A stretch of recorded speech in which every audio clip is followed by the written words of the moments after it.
आज तपाईहरुलाई म के देखाउन जाँदैछु भिडियो अन्तिमसम्म हेर्नुस् ल अनि बुझ्नुहुने चाहिँ मेरो सानो बडे बगैँचा देखाउन गइरहेको छु म चाहिँ हेर्नुस् त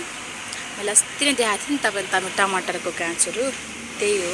कस्तो मजाले हेर्न त लागिरहेछ सानो बडे टमाटर म कति खुसी छु हो अनि यहाँनेरि पनि हेर्नु त यहाँनेरि पनि छ एउटै सानो बडे यता फुल फुलिरहेको छ हो हेर्नुस् त कति मजा यो चाहिँ डल्ले खोर्सानी हो मेरो हस्बेन्डले ल्याइदिनु भएको थियो हो अन्त यहाँ चाहिँ टमाटर अनि धनिया छ हेर्न सक्नुहुन्छ देख्नुभयो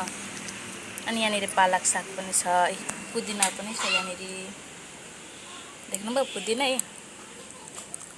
यहाँ टमाटर रोपेको छु त्यति काटेर दुईटा पनि रेडी गरिरहेको छु गर्नको लागि सानो सानो लसुन पनि छ है कति खुसी लाग्दैछ टमाटर देखेर मलाई चाहिँ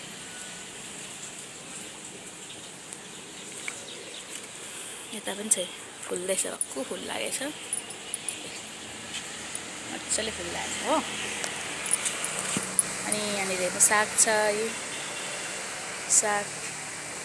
अनि पुरा टमाटरको बिरुवा छ देख्नुभयो सानो बडे बगैँचा आजको पनि त्यति नै